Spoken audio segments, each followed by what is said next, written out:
Hello, I'm Maurice Powell. Welcome to A Little Like Music, Manx Radio's regular Thursday evening classical music hour.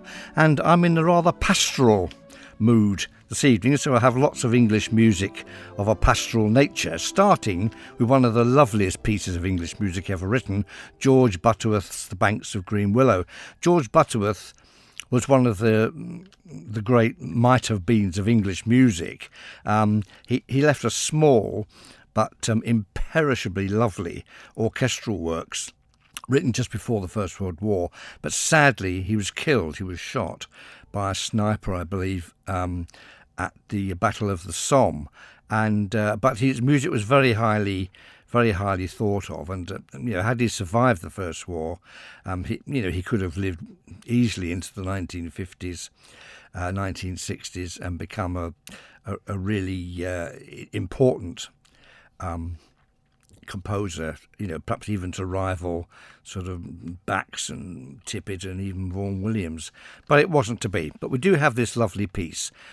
George Butterworth, The Banks of Green Willow.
A wonderful piece by the composer George Butterworth, The Banks of Green Willow. Now, I wonder if how many of you remember a wonderful BBC Two 13-part series of programmes from 1987. I'm talking about the Victorian Kitchen Garden.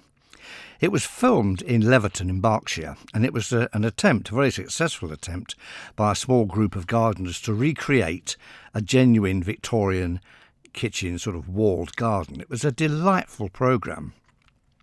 As I say, there were only 13 episodes, but there were a number of sequels. And I suppose it was the first sort of, what shall I call it, not exactly a reality gardening programme, but it did attempt to, recreate a Victorian garden using obviously plants and vegetables and stuff appropriate to the period, and of course the tools and the techniques they would have used. It was a lovely, lovely programme. Now, the music for that programme was composed by Paul Reed, and it became known as the Victorian Kitchen Garden Suite. It featured a clarinet played by lovely young clarinetist Emma Johnson, and it became a sort of a minor classical hit, really. In fact, it won an Ivor Novello Award for the best TV theme music in 1991. I thought I'd play 3 movements of it for you this evening. The first movement is the one that was used as the introduction to the programme, but I'm going to play altogether 3 sections. So the prelude is the famous one, then followed by Mists, and then followed by Summer. 3 short pieces for clarinet and harp. And the clarinetist, as I say, Emma Johnson, the Victorian Kitchen Garden Suite.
Three delightful movements there from Paul Reed's lovely Victorian Kitchen Garden suite. Thinking back to that lovely 13-part series of 1987. I do certainly remember watching it. It was a lovely interlude in the week. And now to a short piece by Elgar, which I've certainly never played in this series. In fact, I'm ashamed to say I'd forgotten he ever wrote the piece, although I have known of its existence. And it's a solo for an instrument we don't normally associate with Elgar, which is the bassoon. It's his romance for bassoon. Now, it was written in 1909 to 1910. At the same time, he was working on his violin concerto, and just before he produced his second symphony. So it shares a theme or two with the violin concerto, as I'm sure you'll recognise. He wrote it for Edwin T. James. I beg the gentleman's pardon. Edwin F. James, who was the principal bassoonist of the London Symphony Orchestra at that time. And it portrays the bassoon not as a sort of comedian with lots of fruity low notes, ha ha ha, but rather as a poet using the upper range of the instrument. And in fact, Elgar later reconstructed this work, if you like, redeveloped it perhaps as a cello solo, and it works very well there too. The bassoonist gave the first performance, with Elgar conducting in Hereford in February 1911. So it's a little jewel, if you like, nestling in between the giants of the violin concerto and the Second Symphony. Elgar's Romance for Bassoon.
Well, a rather remarkable piece. I mean, that's no mere salon piece, is it?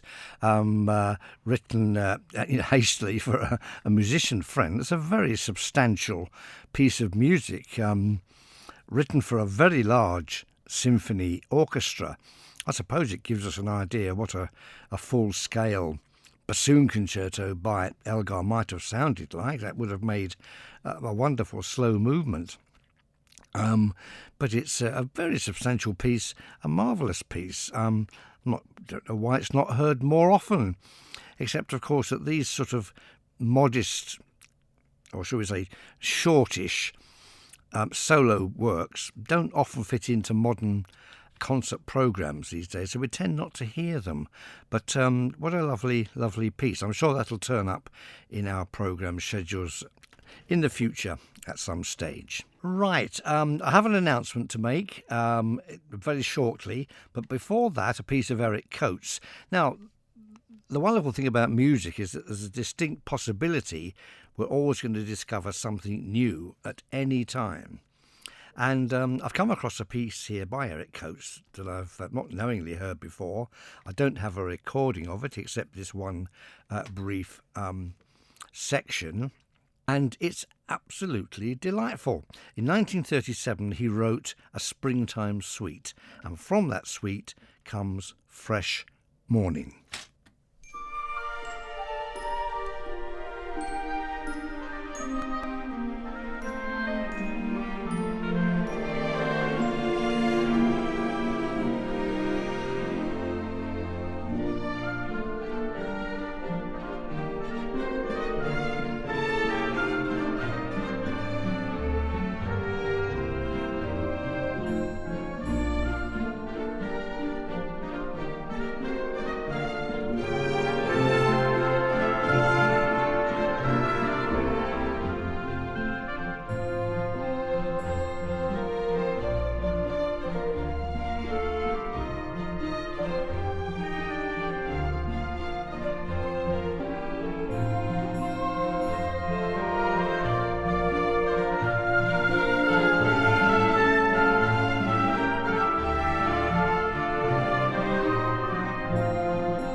Now, is that or is that not a lovely, delightful piece by Eric Coates from his Springtime Suite, Fresh Morning? I mean, it could almost pass for a lighter piece of Elgar, couldn't it? But it has that wonderful lilt, which is so essential to English music. I don't think any other European country has lilt, not in quite the same way that English music. Now, something for the diary, and it's coming up quite soon too. On Monday next, the 22nd of October, I beg your pardon, a month ahead. On Monday next, the 22nd of September, at Ramsey Grammar School, the Ramsey Music Society has the next in its current series of recitals. And it's one I hope as many of you as possible will be free to attend, because it's the Young Musicians' Evening. This has become a bit of a tradition with Ramsey Music Society, and it provides a showcase for some very talented young Manx musicians. It gives them a chance to show off their talents in front of a discerning but friendly audience, and it does a tremendous amount of good. Very few musicians can play for years in total isolation. Even pianists and violinists who have a huge repertoire, you need, if you're a musician, to play for people. It's the thing between the composer, the performer, and the audience. And if you leave out the audience, then the job's only half done. So the Ramsey Music Society Young Musicians Evening, it's Monday next, the 22nd of September. Entrance fee is £15, but it's free to students under 18. 7:30, Ramsey Grammar School, West Building. It promises to be a splendid and eye-opening evening. Now, time for some vocal music, and I've chosen 3 short songs by a singer I'm very keen on.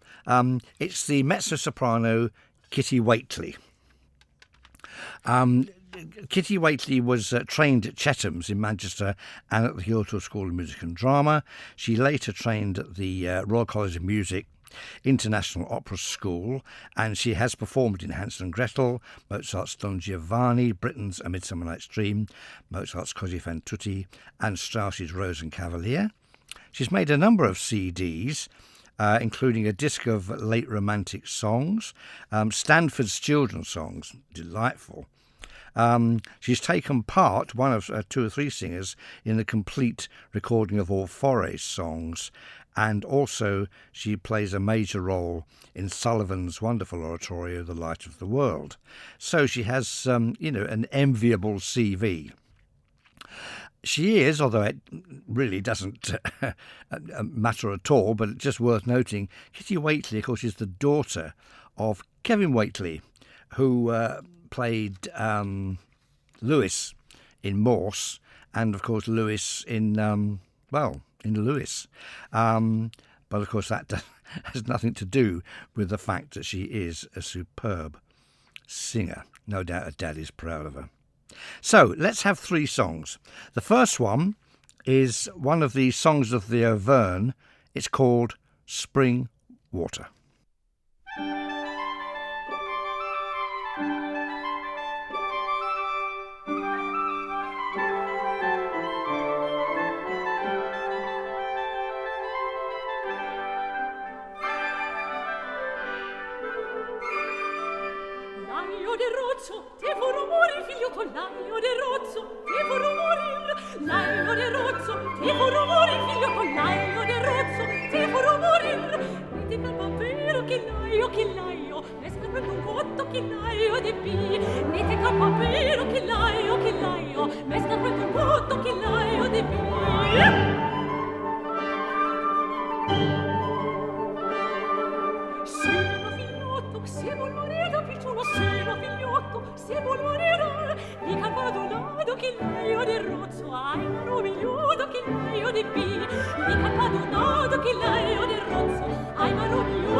That was Spring Water from the Songs of the Auvergne. And the next one I'm going to play is from Berlioz's song cycle, Les Nuits d'été. And I'm going to play Villanelle, the first one. It's a rather carefree, innocent sort of song, absolutely delightful.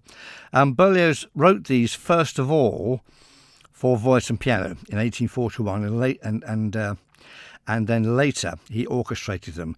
But this is in the original version for voice and piano, from Nuit d'été by Berlioz, Villanelle. Quand viendra la saison nouvelle, quand auront disparu les froids, tous les deux nous irons, ma belle, pour cueillir les muguets au bois. Sous nos pieds les grenades et perles que l'on voit au matin trembler.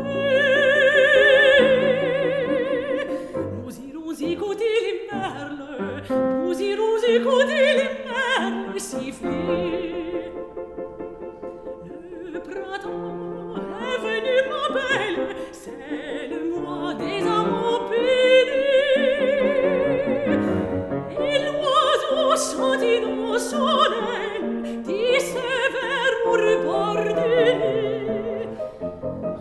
Oh, viens donc sur ce banc de mousse pour parler de nos beaux amours. Et dis-moi de ta voix si douce, et dis-moi de ta voix si douce, toujours.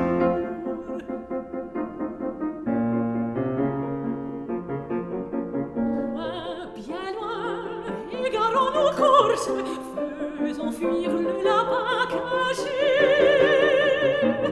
Et nudant au miroir de source, admirant son grand bois penché. Puis chez nous, toutes unies, en panier, enlaçons nos doigts. Revenons rapportant des fraises, revenons rapportant des fraises, des bois.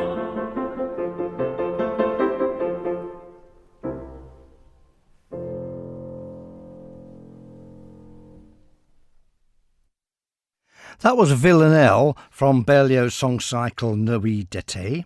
And now a Northumbrian folk song, Come You Not from Newcastle, in the arrangement by Benjamin Britten for his series of songs Friday afternoons.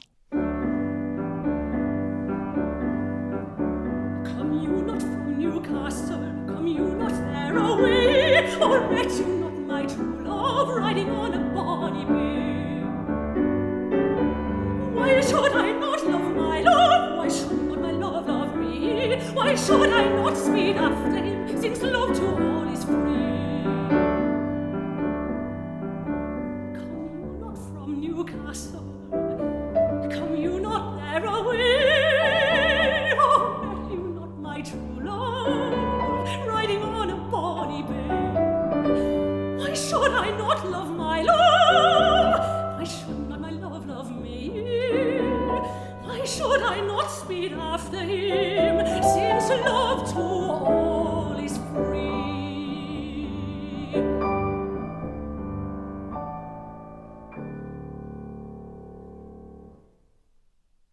Benjamin Britten's arrangement of the Northumbrian folk song Come You Not from Newcastle, and that ends our sequence of three songs sung by the mezzo-soprano Kitty Whately.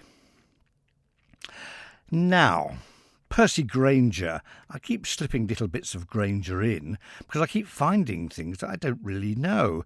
This is the Harvest Hymn, written in 1905, or rather started in 1905 and completed in 1932. Good heavens, what was he doing all that time? Well, we know, of course, he was extremely busy and productive, and in America much of that time. It's a typical piece of Grainger. It's written for a very large orchestra, warm harmony, exotic orchestration. It's a lovely, lovely piece. I'm surprised it's not heard more often. Percy Grainger's Harvest Hymn.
Percy Grainger, Harvest Hymn.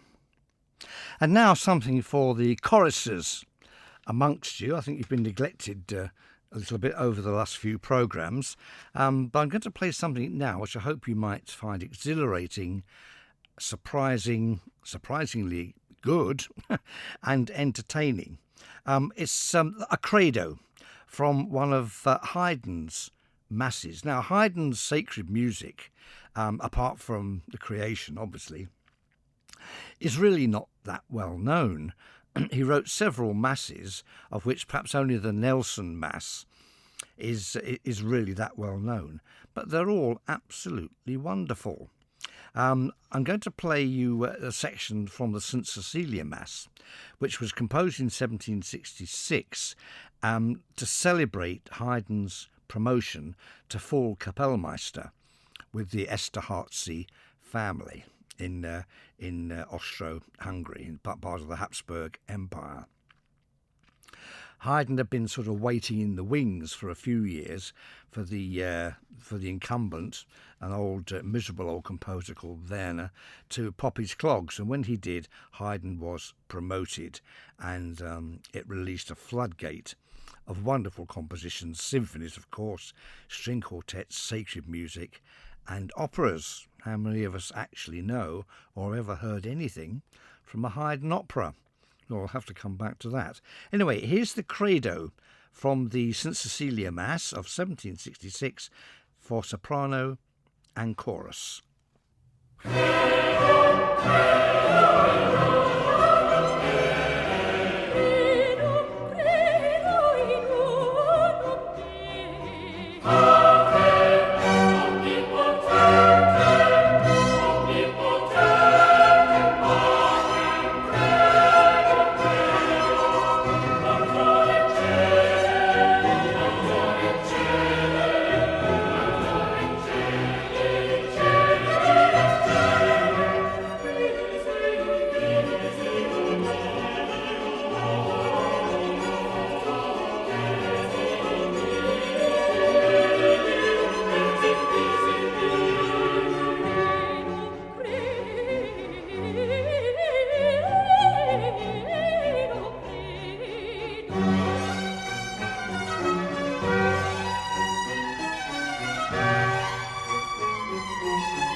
Well, an enticing extract, I hope, there from one of Haydn's wonderful settings of the Mass. That was the Credo from the St Cecilia Mass of 1766. That recording was made in the 1980s, but it sounds wonderfully fresh and vibrant and absolutely crystal clear.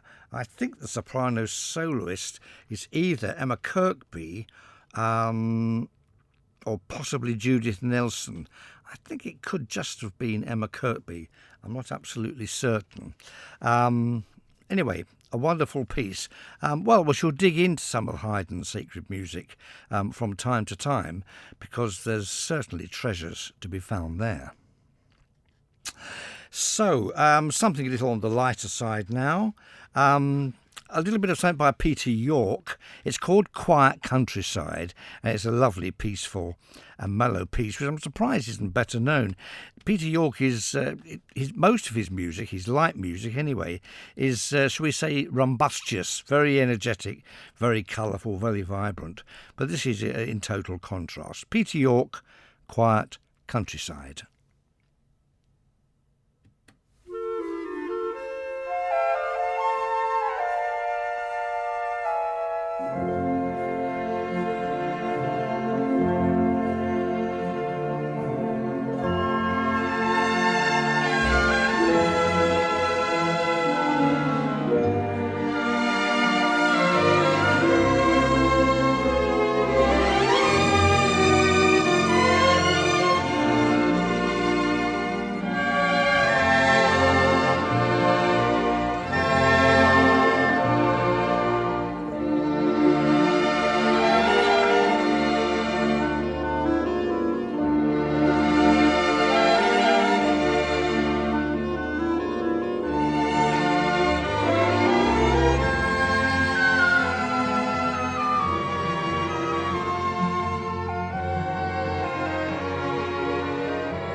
Peter York's evocation, A Quiet Countryside. And that brings us to the end of the programme, which I hope you've enjoyed. It's been very varied, really, hasn't it? What with one thing and another. I hope you'll join me again next Thursday at 9, where we have, I think, a little bit of Tchaikovsky lurking in the background. That's always good. That'll be interesting. Something to play us out with, a favourite piece of mine, Frederick Curzon's The Boulevardier, a perfect piece just to fade out at the end. As I say, please join me next Thursday at 9. Don't forget the concert on Monday at Ramsey Grammar School, Ramsey Music Society's Young Players Programme. So, until next Thursday, goodbye.